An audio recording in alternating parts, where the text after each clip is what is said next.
y pues bueno, que este encierro esté siendo pues lo menos complicado posible.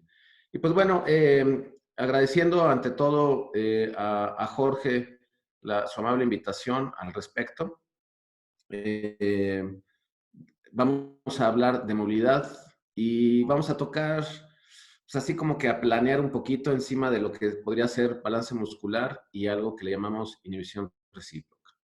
Entonces, pues bueno, continuamos. Tú vas llevando la presentación, ¿verdad, George? Sí, sí, sí, así es, Marcel. Entonces ya nada más. O acá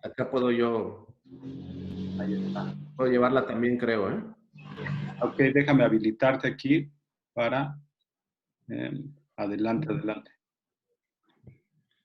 Bueno, ok, pues avanzamos. Pues bueno, como decíamos, esto llega a ustedes gracias a Docencia Deportiva, quien Jorge Ramírez, el profesor Jorge Ramírez, pues bueno, lo está amablemente organizando, y Central Academy, que es la organización en la que yo me desempeño en la parte de la dirección. Y pues bueno, estas dos compañías están haciendo un esfuerzo fuerte para llevar información a diferentes lados y de diferentes formas y también en diferentes tópicos. Y bueno, pues vamos ante todo, pues prometer algo, ¿no? Creo que lo importante es que nos llevaremos un poco de información o te llevarás un poco de información que puedes aplicar en ti, información que puedes aplicar sin duda en tus clientes, y lo mínimo que yo les prometo es que al menos vamos a generar algunas preguntas por resolver en futuros eventos. Entonces, pues bueno, la idea también es cómo generar cuestionamientos y que generemos un foro de discusión que vaya creciendo conforme diferentes esfuerzos que se vayan haciendo. Y bueno, ¿qué es la movilidad? Y la movilidad, realmente este es un concepto que se viene manejando, sobre todo mobility y la movilidad, de este anglicismo, como lo fuimos nosotros pues castellanizando. Es un concepto que tiene pues, ya bastantes años, en los años 50. Algunos rehabilitadores físicos dijeron que, bueno, no querían entrar en esta discusión de elongación y flexibilidad, y entonces englobaron algo que está más relacionado con la movilidad.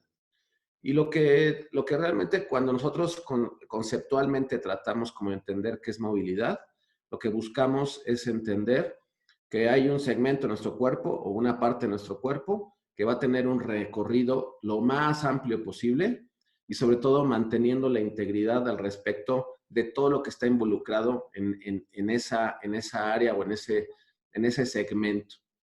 Yo lo que creo que lo más importante al respecto de la movilidad, sin duda tiene que ver con la velocidad con lo que se genere, estará desarrollado sobre la parte del control. ¿Qué tanto controlo yo este movimiento al respecto, ¿no? Y bueno, ¿qué me permite? Y eso va a ser una parte de la discusión. Entonces, ¿de qué dependerá este control? Y eso es como algo de que, bueno, yo controlo el rango de movimiento, la amplitud de movimiento al respecto de algún segmento. ¿De qué dependerá este control? Y vamos a la siguiente, por favor. Y pues bueno, va a depender de todas las estructuras relacionadas pues con esa área, ¿no? Si hablamos específicamente de alguna articulación, pues bueno, no tenemos que olvidar que hay músculos y hay fascia. A mí lo que me gustaría que ustedes entraran como en un espectro muchísimo más amplio, que hoy cuando hablemos de músculos, también lo que no tenemos que olvidar, vamos a hablar sobre todo de la parte de la fascia. La fascia en diferentes cursos, talleres, certificaciones, diplomados, en fin, diferentes acercamientos que tendremos, vamos a estar hablando muchísimo de la fascia. Cada vez la fascia tiene más importancia al respecto de lo que nosotros hacemos. Sin duda, los ligamentos, pues bueno, lo que unen dos huesos, y los huesos relacionados con esa articulación, con ese segmento. Ahora, aquí hay un concepto, me regreso tantito, por favor, Jorge, hay un concepto que decimos hueso, estructura, dicta, función. Yo a lo mejor tengo un rango de movimiento determinado sobre una articulación específica, pero tal vez mi hermano, que es hijo de los mismos padres, tiene un amplio rango de movimiento o un rango de movimiento mayor que yo. ¿Y esto por qué podría ser?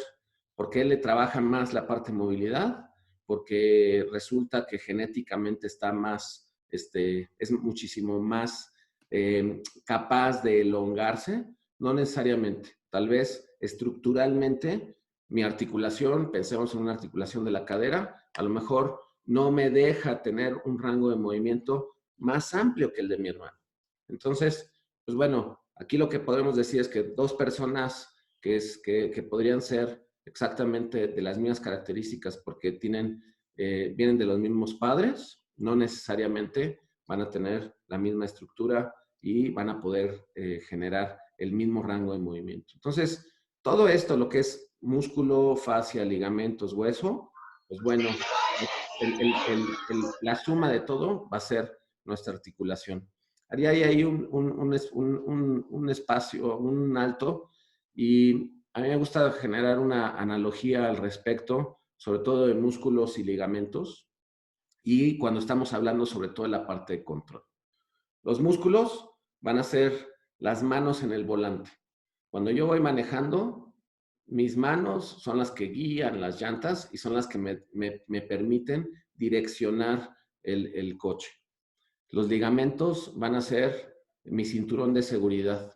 El cinturón de seguridad yo me lo pongo y me lo pongo nunca queriendo utilizarlo.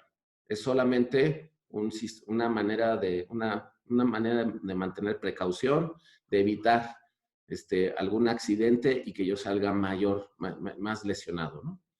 En este caso, nuestros músculos son los que guían el movimiento y ahí es donde depende la parte del control. Los ligamentos van a entrar si nosotros soltamos el volante. Entonces, si los músculos no logran controlar este movimiento, los ligamentos son los primeros que van, pues bueno, a intervenir. Y una estructura que va a estar muy comprometida, en este caso sería el hueso.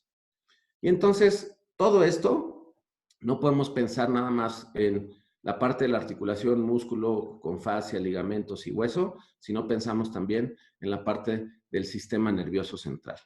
Y el sistema nervioso central, pues es quien va a determinar cómo guiar el coche. El sistema nervioso central, pues bueno, lo podrá hacer siempre y cuando haya entendimiento entre los músculos relacionados, la articulación relacionada a ligamentos, huesos y el sistema nervioso central. ¿Lo identifica? Ese sería como parte del cuestionamiento. Nuestro sistema nervioso identifica lo que tú quieres hacer, hasta dónde te quieres mover, a qué velocidad lo puedes hacer, con qué frecuencia. Y pues bueno, ahí entran varias estructuras, ¿no? Y la siguiente. Y bueno, en la actividad física, especialmente, a mí me gusta como dividirlo en dos, y creo que no es una cuestión de que yo lo haya determinado, sino es como lo ven muchos teóricos. Y encontramos que de nuestro lado izquierdo encontramos, pues bueno, hay rutas metabólicas, ¿no? El entrenamiento metabólico sobre diferentes, pues bueno, componentes relacionados con intensidad, con tiempo, con sustratos energéticos, pues nos va a ayudar a determinar si nosotros estamos en un trabajo aláctico, en un trabajo láctico o en un trabajo aeróbico. Obviamente sabemos que mientras más tiempo, menor intensidad, va a ser un trabajo más aeróbico y a menor tiempo, mayor intensidad, pues bueno, va a ser un trabajo más aláctico. Y esto lo vamos a englobar en la parte metabólica. Entonces no entra en esta discusión, que muchas veces queremos como que mezclar ahí algunos conceptos. Y tenemos otro concepto que es la parte neurológica, en donde vamos a englobar la parte de la fuerza y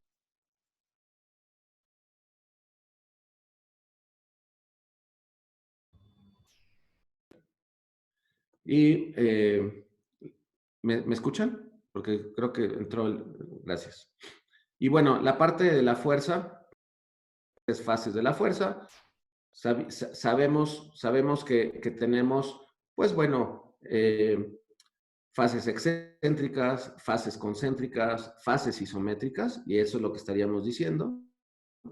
Y cuando hablamos de las expresiones de la fuerza, hablamos sobre todo en esta curva fuerza-velocidad, en donde podríamos hablar de fuerza máxima o hasta la mayor expresión velocidad. Todo eso tiene que ver con un aspecto neurológico. Dentro de la parte neurológica también vamos a meter la parte de la movilidad. Y bueno, la siguiente, por favor. Y en esta parte de movilidad, pues bueno, podemos tener como diferentes maneras de conceptualizar la movilidad y en dónde queremos estar, ¿no? A mí me gusta como que identificar que podríamos estar en un concepto más preparatorio, en donde yo lo que hago es que lo pongo como calentamiento previo a mi entrenamiento. Y esta parte preparatoria es cómo voy a preparar a mi cuerpo para un mejor rendimiento, un mejor entrenamiento. Y obviamente, como lo que todos queremos es mayor rendimiento y evitar lesiones. Yo creo que parte del problema que conceptualmente tuve, y esto se los comparto como una parte más de historia y para entrar en concepto, es que, pues bueno, hace bastantes años a mí me dijeron que la parte de hacer movilidad tenía que ver con inhibir tu cuerpo. Y pues bueno, ¿cómo inhibía el cuerpo? Pues entonces mejor no estiraba, mejor no me movía, mejor no elongaba. Simplemente no era ni siquiera antes o después. Sin embargo, pues bueno, conforme ha pasado el tiempo, cada vez es muchísimo más importante para mí, se los comparto, entender que si yo no entro en un proceso de movilidad, sobre todo en la parte preparatoria, voy a tener muchísimo más lesiones de las que he tenido. Y bueno, ¿cómo puedo ver también esta parte de movilidad? Pues también como recuperación. No estamos hablando del entrenamiento per se, sino estamos hablando de cómo preparo mi cuerpo, cómo entreno y luego cómo lo recupero. Y sobre todo cómo lo recupero después de la sesión. Aquí entra tal vez algo controversial. Mucha gente nos dice que la parte de movilidad no tiene que ser parte de la sesión del entrenamiento, sino tendría que ser algo específico, dirigido y de una sesión. Yo no necesariamente lo comparto, creo que nos tiene que ayudar a preparar y sin duda en la parte de la recuperación, terminando mi sesión del entrenamiento y envuelta la calma, podría entrar a la parte de movilidad. Sin duda, algo que también recomiendo ampliamente en la parte de movilidad sería entrar en estas sesiones de recuperación o recovery, eso sí como una sesión específica, en donde puede ser tomado como un descanso activo. Y pues bueno, simplemente tuve 2 días de entrenamiento de muy alto nivel y a mi tercer sesión de la semana puedo dedicarle solamente a recuperar a mi cuerpo y recuperar al respecto también de hacer cosas de movilidad. Ya veremos cómo podemos ir integrando diferentes cosas de movilidad. O bien, algunos deportes que lo requieren y lo requieren específicamente. Gimnasia, tal vez alguna disciplina como el ballet o artes marciales, pues bueno, ya van a requerir específicamente de cosas más relacionadas con la parte de movilidad. Y bueno, entrando sobre este contexto histórico, encontramos que el calentamiento tradicional en el que nos hemos sometido durante mucho tiempo, pues bueno, siempre es hacer algo de aeróbico a niveles submáximos, es decir, el típico, vámonos a correr, corran alrededor del campo y hagan 10 minutos de trote. Y pues bueno, y sin duda seguido de algo relacionado con stretching, elongamiento o el conceptualmente hoy en día hablado como movilidad. Dentro de este contexto histórico, la siguiente, por favor. tenemos pues algo claramente identificado que sabemos que todos los que alguna vez han recomendado hacer movilidad, pues sabemos que tiene que ver con reducir y prevenir lesiones. Sin duda, es claramente también identificado con toda esta recuperación y de disminuir el dolor del post-entrenamiento y lo que hemos venido diciendo, que tiene que ver con mejorar nuestro performance o nuestro rendimiento físico. Y bueno, aquí ya empezamos como que a entrar un poco a la discusión al respecto de movilidad, ¿cómo? ¿No? Y entonces encontramos gente que hace movilidad de una manera dinámica o movilidad de una manera pasiva. Y pasiva quiere decir que mantiene muchísimo tiempo una posición. Y ese es como un cuestionamiento. Decimos, bueno, ¿qué es mejor? ¿No? Y entonces nos vamos a la siguiente y vamos a encontrar un estudio de David Mem, que es un doctor que ha venido trabajando muy fuerte con la parte precisamente de movilidad, elongamiento. Y David Mem nos empieza a enseñar, siendo él un gran promotor de la parte de movilidad, que un grupo de personas, más de 50, si vemos la columna del lado izquierdo, tuvieron una disminución mayor, ¿sí? Del 2% al respecto de fuerza-potencia. Un grupo menor, casi 20 personas, pues se mantuvieron pues abajo, casi cero o abajo de ese 2%. Entonces, pues bueno, ¿qué sucedió? Pues que las personas que hicieron estiramiento estático redujeron la posibilidad de generar fuerza o potencia como lo hacían previo a ese estiramiento. Entonces, pues bueno, es como parte de los cuestionamientos en los que entramos, ¿no? La siguiente, por favor. Y encontramos otros estudios. Ahí, pues bueno, hay como diferentes conceptos, muchas cosas en inglés, pero lo que yo les pediría que ustedes pusieran atención, sobre todo, tiene que ver con aspectos de tiempo. Y los aspectos de tiempo en cada uno de los estudios que encontramos en el primero, que fue publicado en 2009, pues bueno, había estiramiento arriba de los 20 segundos o 20 segundos. Y lo que sucedió es que la fuerza concéntrica y excéntrica, pues esto específicamente en piernas, pues bueno, disminuyó. Otro encontramos pues estiramientos arriba de 30 segundos, en donde se disminuyó el 1RM hasta un 13%. Y pues así podemos ir hacia abajo y encontramos algo pues que es una similitud y todo está relacionado sobre todo con el tiempo de estiramiento. Todos estuvieron arriba de los 20 segundos, muy cercanos, la mayoría, prácticamente el 90%, cercanos a los 30 segundos. Entonces fueron estiramientos estáticos de larga duración.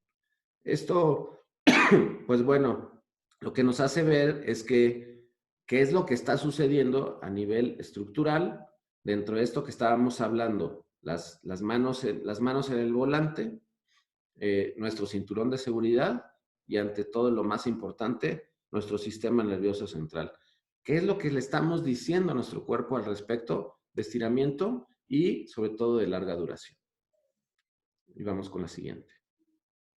Y aquí, pues bueno, entonces empezamos a preguntarnos y nos empezamos a preguntar cómo, ¿no? Pues bueno, dinámica le vamos a poner palomita y dinámica, ¿por qué?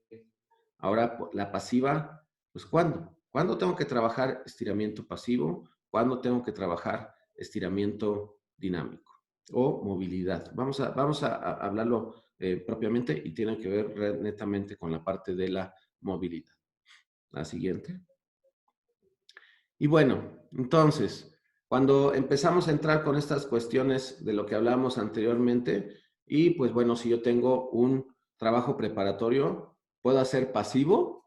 Sí, puede ser, pero seguido ¿de qué? Entonces, podría ser algún estiramiento, algún elongamiento de manera pasiva, trabajo de movilidad de manera pasiva, ¿sí? Pero seguido ¿de qué? Seguido de alguna activación, por ejemplo, o específicamente tendría que trabajar la parte de movilidad de una manera dinámica. En la parte de recuperación, sin duda, pues puedo trabajar de las dos formas.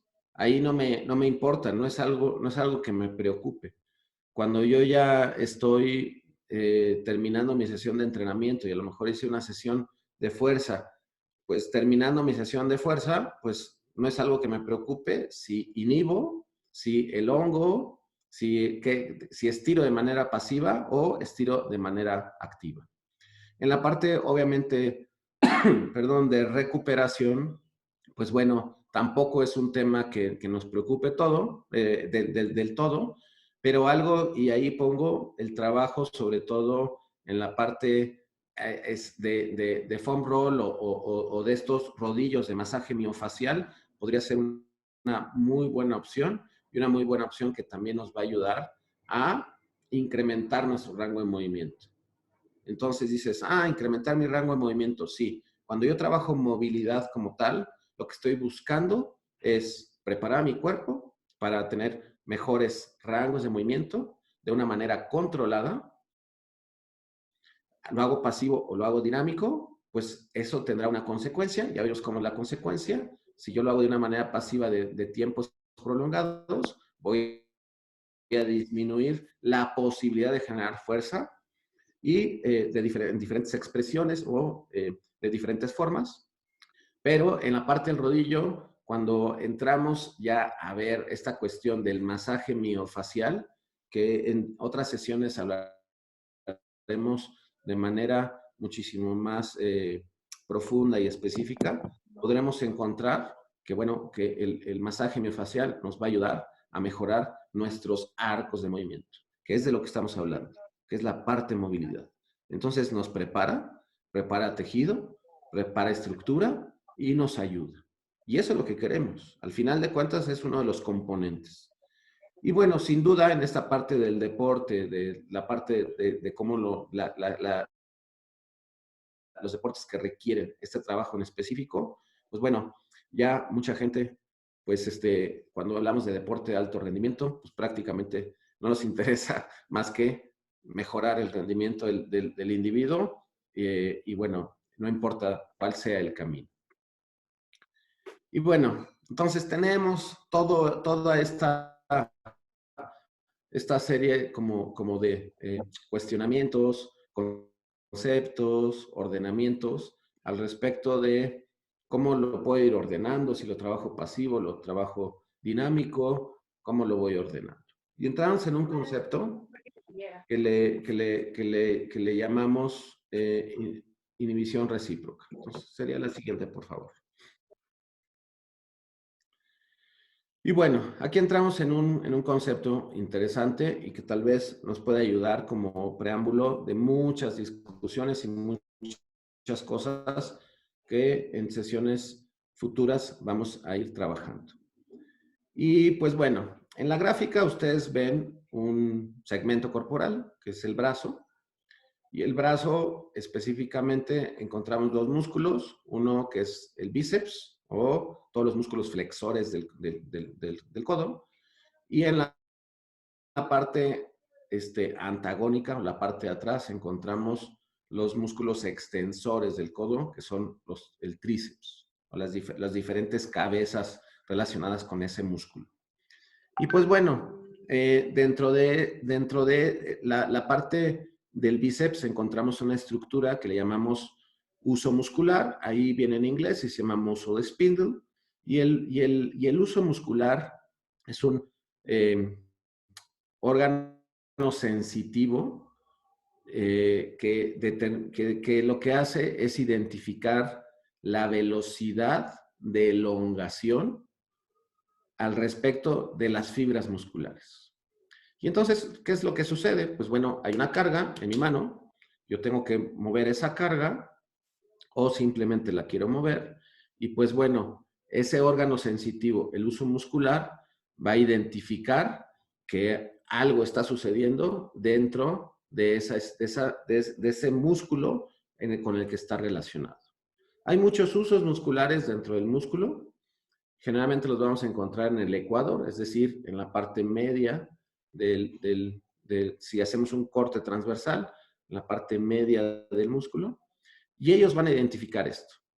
Al momento de identificar, van a enviar una señal y ahí ven una línea que dice 1A aferente y va a haber una señal aferente hacia el sistema nervioso central, específicamente médula espinal. La médula espinal, pues bueno, encontramos diferentes motoneuronas relacionadas con movimiento y que lo que van a hacer es, van a identificar que algo está sucediendo en este músculo que me está mandando información. Al mismo tiempo, va a haber una señal eferente que viene de regreso y va a encontrarse en el mismo músculo, la vamos a ver ahí en color verde, y esa señal lo que le dice al músculo y específicamente a las fibras musculares es contrae. Entonces, hay un cambio en la elongación del uso muscular. El uso muscular envía una señal aferente. La motoneurona alfa envía una señal eferente de contracción. Entonces, el músculo relacionado con esa excitación, porque así lo llamamos, que tiene que ver con movimiento, pues bueno, lo que va a generar es contracción. Ok, para que suceda esa flexión del codo, alguien tiene que controlar el movimiento en el músculo antagonista. Y este músculo antagonista, es decir, el contrario, será el músculo extensor del codo, que es el músculo tríceps. Si encontramos ahí, vemos una motoneurona inhibitoria. Lo vemos ahí en la médula espinal. Y esa motoneurona inhibitoria lo que hace es inhibir. Y entonces, para que un músculo se flexione o se contraiga, en este caso estamos hablando del bíceps, tendremos que inhibir un músculo contrario, que sería el tríceps. Para que el movimiento se dé, siempre tendrá que suceder esto. Y aquí, al final de esta historia, al respecto de el movimiento y la inhibición de algunos músculos, me gustaría enlazar todo lo que estuvimos viendo al principio. Y entonces enlazamos lo que estamos viendo al principio y encontramos que si yo estiro ciertos músculos después de cierta cantidad de segundos o después de cierto tiempo, empieza a haber disminución de la fuerza. Y disminución de la fuerza estará relacionado también con la disminución del rango de movimiento. Y esta inhibición recíproca y balance muscular está relacionado, ¿por qué? Porque si mi músculo flexor del codo no está lo suficientemente activo, mandando la información específica, mi músculo posterior o antagonista, extensor del codo, pues simplemente no se va a inhibir de la forma que debería. Lo cual el rango de movimiento también va a ser menor. Entonces, el rango de movimiento está relacionado con muchas estructuras al respecto de cómo elongo mis músculos, de cómo involucro el ligamento y obviamente qué me permite el hueso, y siempre y cuando yo controle todo este movimiento. Pero si el estiramiento es también de un tiempo prolongado, voy a generar no nada más desactivación o inhibición en el músculo que va a accionar, en este caso el bíceps, sino también voy a generar menor inhibición al respecto del músculo antagonista. Por lo tanto, el rango de movimiento se disminuye. Y entonces, el estiramiento, por más que yo quiera mejorar mi rango de movimiento, pues lo que va a suceder es que voy a disminuir mi fuerza, mi rango de movimiento y obviamente toda la acción que sucede ahí. ¿Esto es permanente? No necesariamente, no es permanente, pero sí hay estudios al respecto de que se puede mantener una desactivación muscular durante las siguientes 2 horas.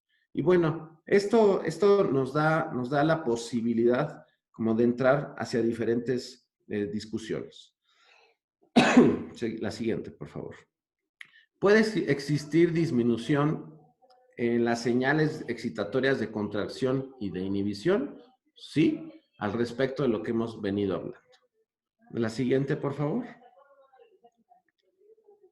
Y encontramos aquí, pues bueno, los estudios que vimos al principio, y entonces esto nos dice, hubo disminución en la fuerza concéntrica y excéntrica, hubo disminución en la potencia en un leg extension, o en pruebas isocinéticas, pues bueno, el pico del torque disminuyó, ya sea en el antebrazo o en la pierna, la parte de la resistencia de algunos músculos disminuyó, y tiene que ver con estos tiempos de los que hemos venido hablando al respecto de arriba de 20 segundos de elongamiento. La siguiente, por favor. Y bueno, pues aquí pongo un ejercicio en un aparato. Es un ejercicio pues, muy estable y tiene que ver con la extensión de nuestra pierna. Y entonces, pues bueno, los músculos extensores lo que quieren simplemente es pues, estirar y llevar mi pierna hasta cierto sentido o en cierta posición. Aquí la pregunta es, muchas veces cuando vemos algún movimiento, algún ejercicio, empezamos a pensar sobre rangos de movimiento y decimos, el rango de movimiento no es el adecuado y lo que tenemos que hacer es estirar y, pues bueno, trabajar para mejorar el rango de movimiento. Yo creo que lo importante también, y con base a lo que hemos estado viendo, es qué tan preparado estoy yo para moverme. Hice una preparación adecuada. La entrada en calor relacionado con la parte de movilidad fue la adecuada, fue pasiva o fue activa.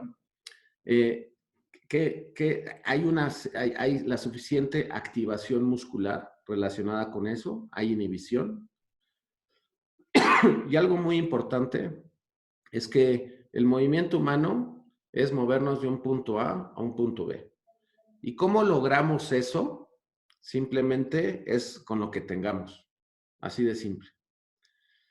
No importa si hay inhibición, no importa si tengo rangos de movimiento amplios o rangos de movimiento a lo mejor limitados.